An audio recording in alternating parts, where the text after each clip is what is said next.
بسم اللہ الرحمن الرحیم۔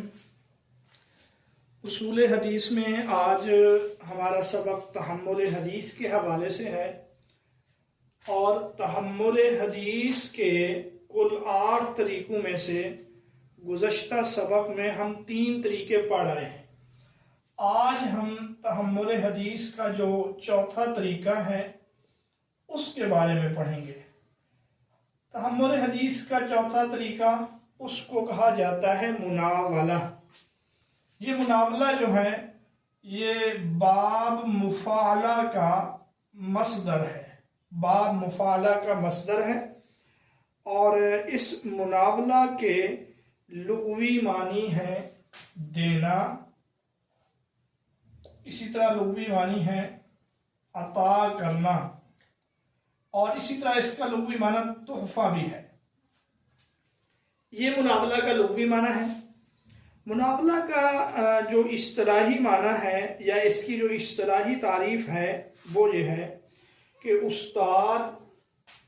استاد یعنی شیخ شاگرد کو کوئی کتاب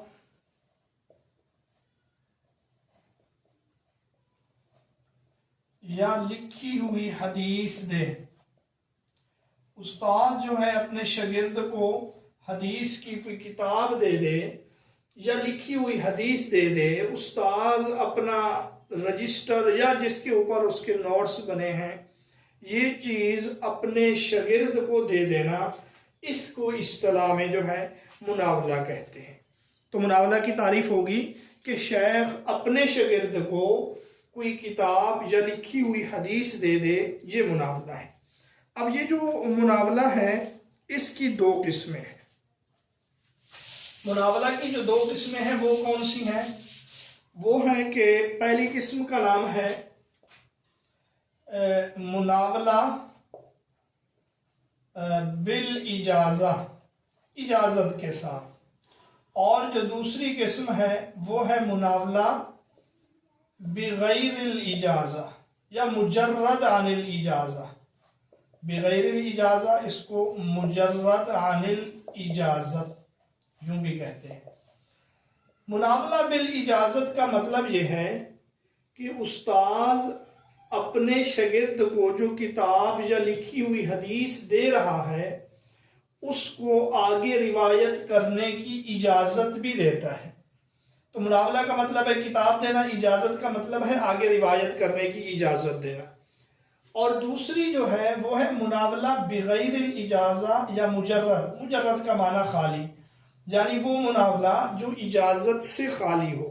یہاں پر کیا ہوتا ہے، جہاں استاذ اپنے شاگرد کو کتاب یا لکھی ہوئی حدیث تو دیتا ہے لیکن آگے اجازت کا تذکرہ یا اجازت اس کو روایت کرنے کی نہیں دیتا۔ اب ان کا حکم کیا ہے؟ جو مناولہ بالاجازت ہے یہ جائز ہے۔ جائز ہے کا مطلب یہ ہے ایسی حدیث کو آگے روایت کرنا جائز ہے، درست ہے۔ اور جو مناولہ بغیر الاجازت ہے یا مجرد عن الاجازت ہے، علماء اس حوالے سے یہ بیان کرتے ہیں کہ جو مناولہ اجازت سے خالی ہو تو اس صورت میں جو ہے اس کو روایت نہیں کر سکتا۔ جو مناولہ اجازت کے بغیر ہو تو اس صورت میں اس روایت کو آگے نقل کرنا جائز نہیں ہے۔ تو یہ ہماری 2 باتیں ہو گئی ہیں۔ اب اگلی بات یہ ہے کہ جب مناولہ کی صورت میں آگے حدیث کو بیان کرے گا، کیونکہ گزشتہ سبق میں آپ پڑھ رہے ہیں تحمل حدیث کے ساتھ پھر آگے ادائے حدیث بھی ہے، کہ جب آگے اس کو بیان کرے گا تو آگے بیان کن الفاظ میں کرے گا، تو اس حوالے سے یہ ہے وہ ان الفاظ میں جو بہتر الفاظ ہیں وہ یہ ہیں، یہ کہے گا ناولانی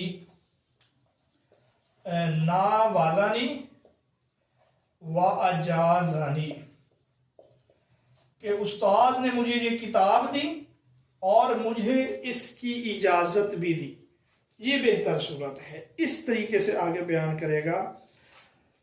اور جائز صورت یہ بھی ہے، وہ یوں کہے حدثنا مناولتن، کہ مجھے استاد نے یہ بات بطور مناولہ کے بیان کی، یا یہ کہے اخبارنا مناولتن، یہ دونوں صورتیں جائز ہیں۔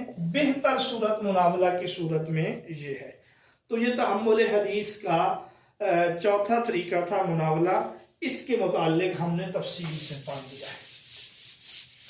تحمل حدیث کا جو پانچواں طریقہ ہے اس کا نام ہے الکتابت۔ اس کو الکتابت بھی کہتے ہیں، اس کو مکاتبت بھی کہتے ہیں۔ یہ جو الکتابت ہے یا یہ جو مکاتبت ہے، اس کا جو لفظی معنی ہے وہ ہے لکھنا۔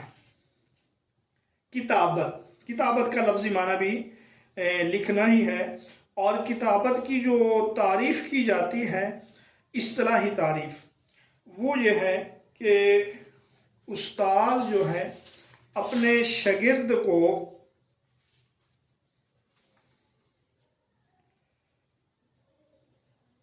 یا کسی غیر موجود کو خط کے ساتھ یا حکم کے ساتھ لکھوائے۔ کیا ہوتا ہے؟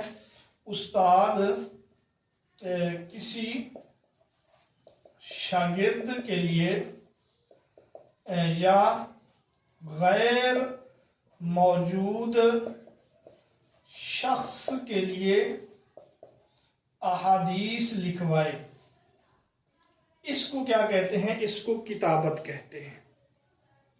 اب یہ جو کتابت ہے کہ اس کی بھی آگے دو قسمیں ہیں۔ کتابت کی دو قسمیں وہی ہیں جو مناولہ کی ہیں۔ پہلی قسم ہے اجازت کے ساتھ، اور دوسری قسم ہے بغیر اجازت کے، یعنی صرف خط تو ہے، تحریر تو ہے، لیکن اجازت نہیں ہے۔ پہلی قسم کا حکم یہ ہے کہ جب استاذ اپنے شاگرد کو احادیث لکھواتا ہے اور ساتھ میں اجازت بھی دیتا ہے، تو اس صورت میں شاگرد آگے ان کو بیان کر سکتا ہے۔ اور جو دوسری صورت ہے،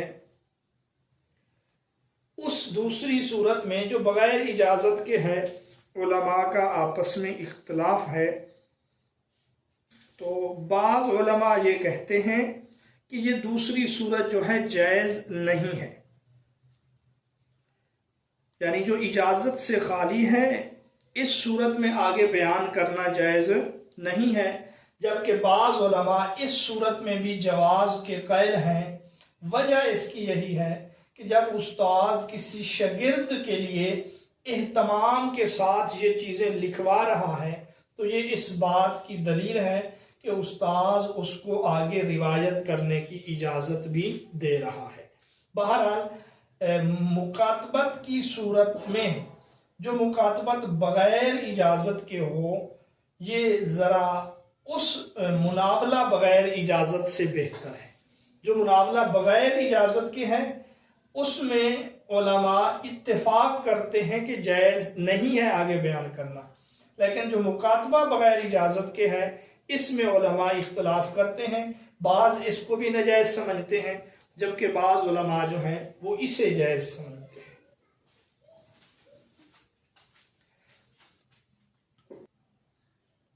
کتابت کی صورت میں جب آگے روایت کو بیان کرے گا تو جو ادا کے الفاظ ہیں وہ اس طرح سے ہوں گے۔ شاگرد کہے گا کاتب الیہ فلان، کاتب الیہ فلان، کہ فلانے نے میری طرف یہ تحریر مجھے بھیجی ہے، یا میری طرف یہ کتاب یا یہ مجھے حدیث لکھ کر بھیجی ہے، تو کاتب الیہ فلان یہ الفاظ کہے گا۔ یا وہ یوں کہے گا کہ حدثنا یا حدثنی فلان کتابتاً، فلاں نے مجھے بطور کتابت کے یہ بات بیان کی ہے، تو یہ مکاتبت کی صورت میں ادا کا طریقہ ہے۔ اچھا، اس کے بعد جو اگلی صورت ہے، چھٹی صورت ہے، اس کا نام ہے اعلام۔ اعلام یہ باب افعال سے مصدر ہے، اس کا مطلب ہے اعلان کرنا، آگاہ کرنا۔ آگاہ کرنا یہ اس کا لغوی معنی ہے، اعلان کرنا، اطلاع، یہ سب اس کے لغوی معنی ہیں۔ اور اعلام کا مطلب یہ ہے کہ محدث یا شیخ اپنے شاگرد کو آگاہ کر دے کہ فلاں کتاب حدیث میں، کہ فلاں کتاب حدیث جو ہے میں نے فلاں کتاب حدیث میں نے پڑھی ہے فلاں شیخ سے، فلاں استاد سے۔ اب یہ جو ہے یہ ہے اعلام۔ اس میں کیا ہوتا ہے؟ اس میں ایک استاذ اور محدث اپنے شاگرد کو آگاہ کرتا ہے کہ میں نے حدیث کی فلاں کتاب جو ہے فلاں سے پڑھی ہے۔ مثلا کوئی شخص یہ کہے کہ میں نے فلاں کتاب مفتی منیب الرحمان سے پڑھی ہے، وہ اپنے شاگردوں کو آگاہ کرتا ہے، تو اس کو اعلام کہا جاتا ہے۔ اب اعلام جو ہے اس کی بھی دو قسمیں ہیں۔ ایک یہ ہے کہ اعلام کے ساتھ آگے روایت کرنے کی اجازت ہوگی یا نہیں۔ اگر اعلام بھی ہو اور مع اجازت بھی ہو تو اس صورت میں شاگرد آگے روایت بیان کر سکتا ہے، لیکن صرف اعلام ہو، اجازت نہ ہو یا اجازت کا تذکرہ نہ ہو یا اجازت کی ممانعت ہو، اس صورت میں آگے بیان نہیں کر سکتا۔ اچھا، اعلام کی صورت میں ادا کے الفاظ کون سے ہوں گے؟ تو اس صورت میں ادا کے جو الفاظ ہیں، شاگرد یوں کہے گا، محدث اپنے شاگردوں کو بتلاتے ہوئے کہ اعلمنی شیخی بکذا، مجھے میرے استاد نے یوں آگاہ کیا۔ اعلمنی، مجھے میرے استاد نے، مجھے میرے شیخ نے یوں آگاہ کیا، مجھے یوں بیان کیا، اس کو کیا کہتے ہیں؟ اعلام کہتے ہیں۔ باقی اس کے علاوہ یہاں یوں بھی کہہ سکتا ہے وہ کہ مجھے حدثنی اعلاما، کہ مجھے فلاں بات بیان کی گئی ہے بطور اعلام کے، بطور اطلاع کے۔ تو یہ چھٹی صورت بھی ہماری مکمل ہو گئی ہے، جس کا نام تھا اعلام، شاگرد کو آگاہ کرنا۔ اور پھر اس اعلام کی دو صورتیں تھیں، اگر اجازت کے ساتھ ہو تو بالاتفاق آگے روایت کرنا جائز ہے، اگر اجازت نہ ہو تو اس صورت میں یہ جائز نہیں ہے۔ اگلی جو صورت ہے، جو ساتویں صورت ہے اس کی تحمل حدیث کی، اس کو کہا جاتا ہے وصیت۔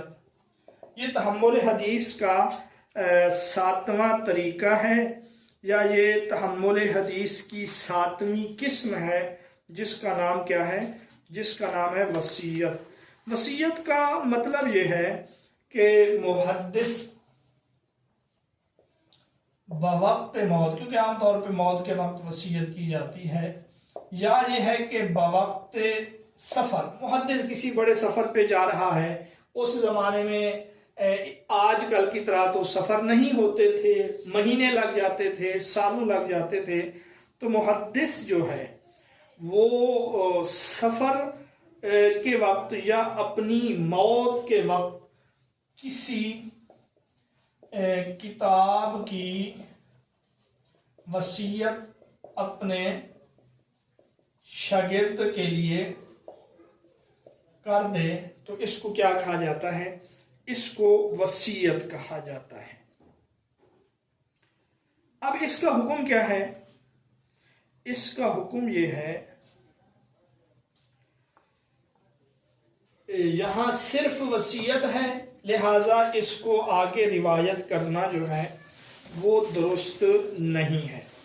وصیت کی صورت میں جب آگے بیان کرے گا، آگے اس کو بیان کرے گا یعنی ادا کرے گا، تو ادا کے جو الفاظ ہیں وہ ایک تو یہ ہے اوصا الیہ فلاں، کہ مجھے فلاں نے وصیت کی، اوصا الیہ فلاں، مجھے جو ہے نا فلاں نے وصیت کی ہے۔ اس طرح یوں بھی کہہ سکتا ہے حدثنی یا حدثنا فلان وصیتا، مجھے فلاں نے یہ بات جو ہے بطور وصیت کے بیان کی ہے۔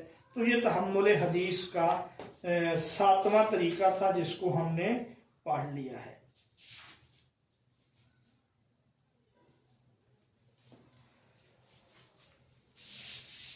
تحمل حدیث کا جو آخری طریقہ ہے، 8واں طریقہ ہے، اس کا نام ہے وجادہ۔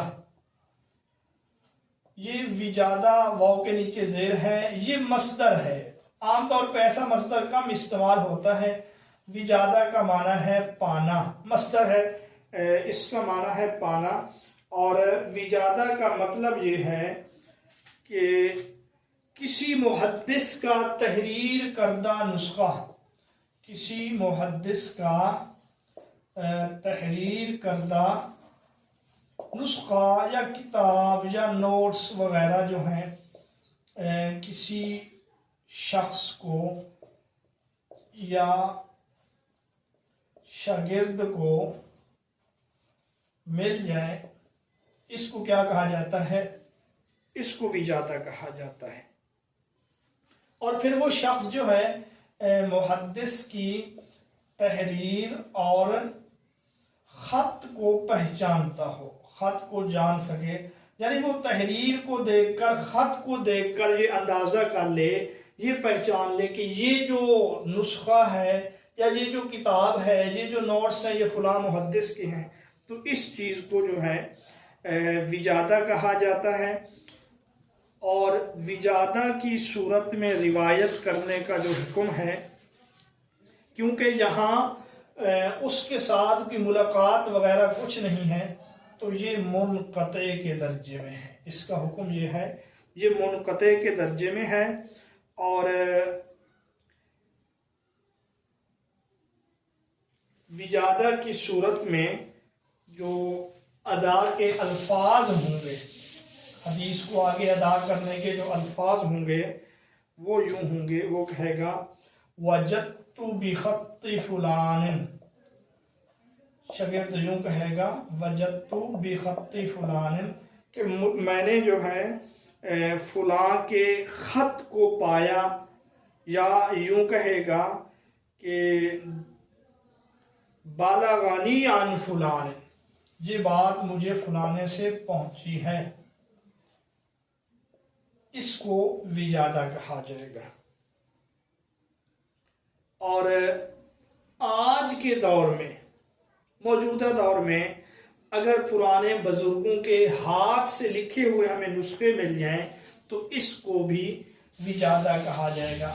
تو یہ تحمل حدیث کے 8 طریقے تھے، جن میں سے 3 جو ہیں ہم نے کل پڑھے ہیں اور 5 آج پڑھے ہیں۔ آپ نے ہر ایک کی تعریف اور ادا کے جو الفاظ ہیں یہ آپ نے یاد رکھنے ہیں۔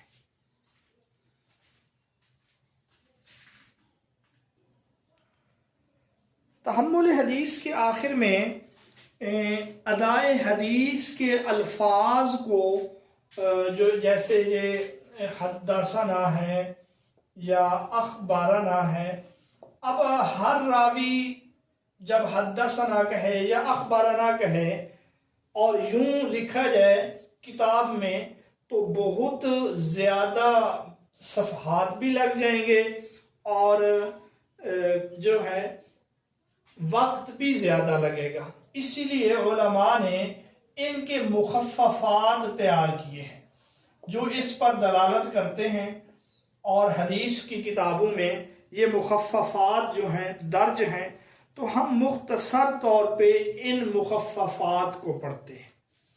بعض حدیث کی کتابوں میں حدثنا کے لیے جو مخفف ہے وہ یہ ہے، ہا اور دال، وہ اس کو حذف کر دیتے ہیں۔ تو ہا اور دال یہ حدثنا کا مخفف ہوگا، ایک مخفف یہ ہے، یعنی آخری حصے کو حذف کر دینا۔ بعض کیا کرتے ہیں، بعض جو ہے اس تینوں کو حذف کر کے صرف نا، تو نا یہ حدثنا کا مخفف ہے، دو ہو گئے۔ اور بعض کیا کرتے ہیں،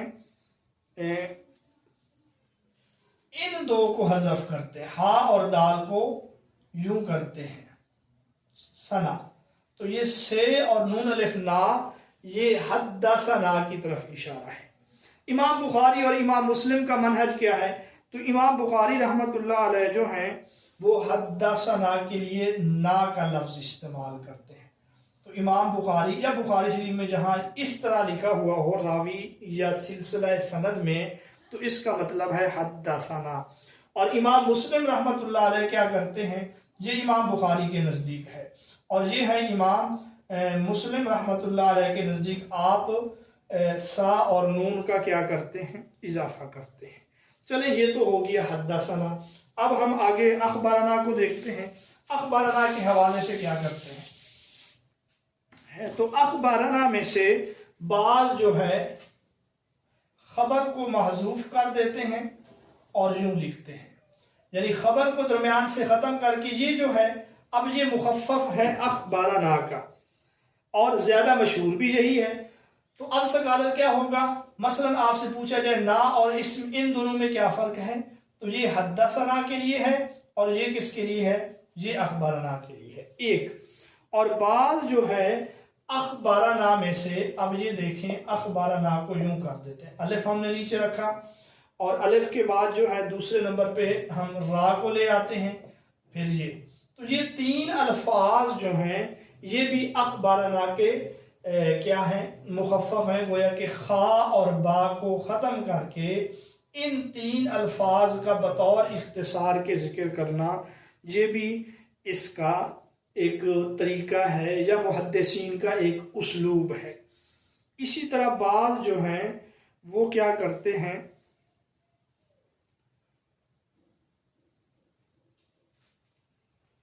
الف با اور نون یوں کرتے ہیں، اخبارنا کو کیا کر دیتے ہیں، یعنی خا کو بھی ختم کر دیا اور را کو بھی ختم کر دیا، یہ حمزہ جس کو میں الف کہہ رہا ہوں، با اور نون، یہ بھی اخبارنا کا مخفف ہے۔ اور عام طور پہ ایسا جو ہے امام بہقی رحمۃ اللہ علیہ وہ ایسا کرتے ہیں، امام بہقی رحمۃ اللہ علیہ وہ عام طور پہ ایسا کرتے ہیں، الف با نون الف، یہ ان کے نزدیک ایک اسلوب ہے۔ اور یہ تو اخبارنا یا حدثنا کے حوالے سے ہو گیا، لیکن ہم نے پہلے پڑھا ہے کہ اگر راوی ایک ہو تو پھر وہ کیا کرے گا، وہ حدثنی کہے گا یا اخبارنی کہے گا، اس کے بھی مخففات ہیں۔ حدثنی کے لیے محدثین یہ لفظ استعمال کرتے ہیں، تو یہ اشارہ ہے حدثنی کی طرف، یہ اس کا مخفف ہے۔ اسی طرح حدثنی کے لیے یوں بھی محدث وہ کرتے ہیں، ہا کو ختم کر دیا، یہ تین الفاظ ذکر کر دیے، یہ بھی ایک مخفف ہے۔ اور جو